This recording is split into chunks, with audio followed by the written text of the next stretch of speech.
So today I decided to talk about the two animes that have come out of summer season of anime for kind of the same reason. Is the fact that it's very obvious that these two animes have one thing in common.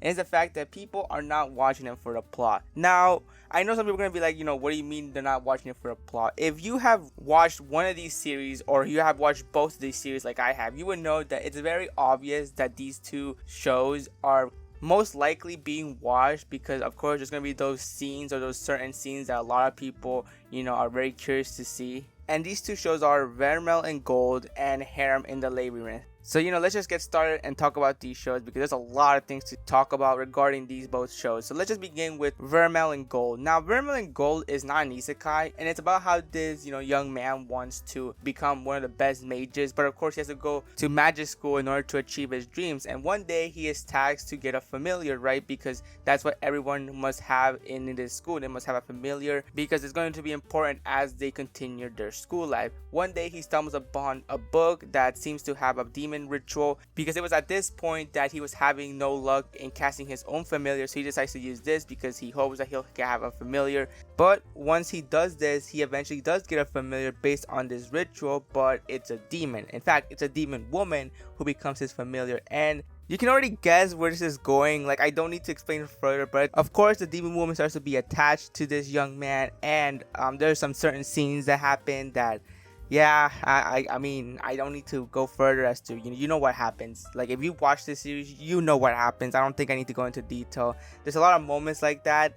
There's going to be a lot of moments where there's like fan service, and it's sometimes in the most unexpected places. Like, there could be a scene that looks normal, and then the next scene is just out of nowhere a fan service scene, which sometimes caught me off guard because I think the scene's gonna be normal, but next thing you know, like a few seconds later, it goes into like full fan service mode, and I'm like, oh.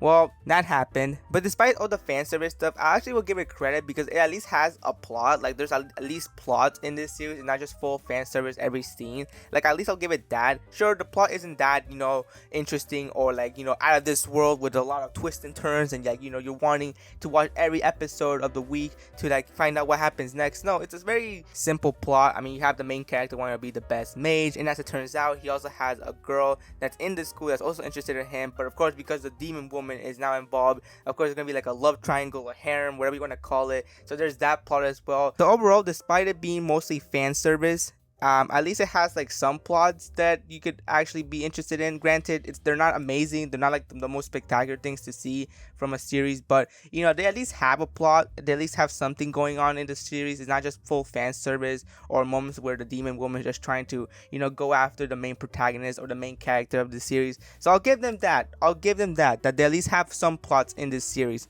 But overall, it's very obvious as to why people watch this series. It's not because the plot is amazing or the characters are like the most interesting characters out there. No, it's because of the scenes that involve the demon woman pretty much showing just how her personality is. Like, she's not afraid to show how she's attached to the main character of the story, which is his name is Alto. I believe that's his name. I could be wrong, but I believe that's his name, Alto. And also the fact, because she's a demon, she has to hide that she's a demon, or else a lot of people are going to freak out, because of course in this world, in their world, demons are seen as dangerous and they could cause a lot of destruction to society, which, I mean, it's very possible that she could do that. I mean, if she wanted to, she could have done it, but of course she's just not doing it because she's Alto's familiar, so she's not going to do anything that he's not going to agree with. But if she wanted to, she could have destroyed pretty much anything. I mean, in the show, it shows that she's very skillful and she has a lot of overpowered abilities. So I wouldn't be surprised if she has the abilities to cause destruction, because she could do that if she wanted to, but she's not. So yeah, overall, that's pretty much Vermeil in Gold in a nutshell. I mean, it's not the most amazing show. It's not going to be anime of the season. But if you are someone that enjoys having shows that have a lot of fan service, and I guess this is your category.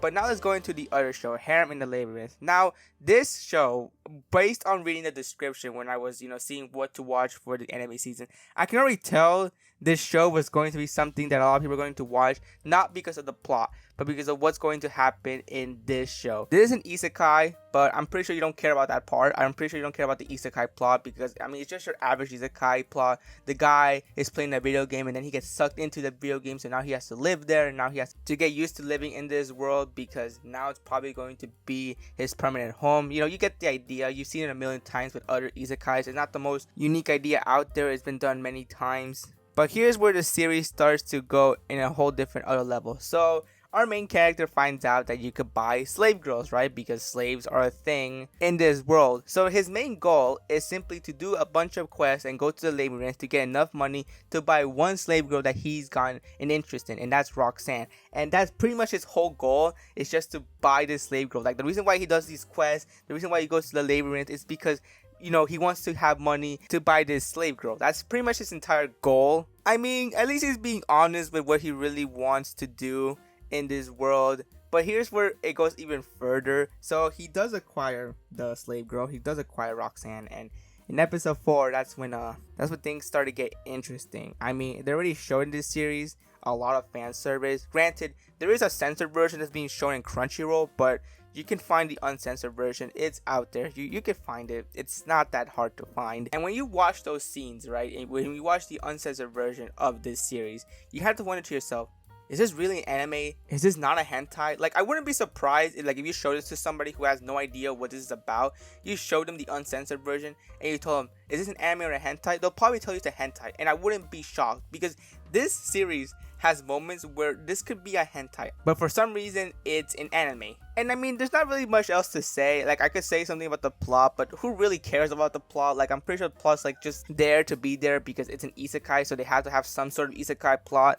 Let's just be honest, like, I'm pretty sure the majority of people who are watching this series and are watching it weekly are not interested in the plot. They're interested in those scenes, those spicy scenes that are shown in this series. So if people are saying that they're interested in the plot, they're most likely lying. I mean, to be fair, like, I know there's some people out there who may be interested in the plot, but let's be honest, the majority of people are more interested in the fan service in this series, because I mean, it was very obvious what you were getting into. If you read the description of the show, you know what this is going to be about. You know what you're getting yourself into when you're watching this show, and you know based on the title that this is not the end. Like, Roxanne is not going to be the only one in his harem. There's going to be probably other characters that are going to be in his harem. They did show us a sneak peek in episode 2 that he's going to have other girls in his harem, and based from what I've seen from people who actually have read the source material, they say that while yes, there's going to be more girls introduced, they're not going to be until later on in the series. So most likely going to happen is they're going to introduce some other female characters, and they're eventually going to be in his harem, but they're not going to show the entire group that's going to be involved with him, unless they make a season 2, which I would not really be surprised at this point. I mean, 2022 has shown us that they're going to make season 2s of shows that you didn't expect will get season 2s. I mean, we got Clash of the Elite, Devil's a Part-Timer, etc. You get my point. So if they're going to make a season 2 of this series, I wouldn't be surprised. But yeah, that's pretty much the entire video. Just want to talk about these shows because I know these shows have been getting a lot of discussions, but not because of their plots, but more because of the fan service side of the series. So if you're interested in it, go watch them if you want to. And yeah, that's pretty much the entire video. Hope you enjoyed it, and I'll see you next time.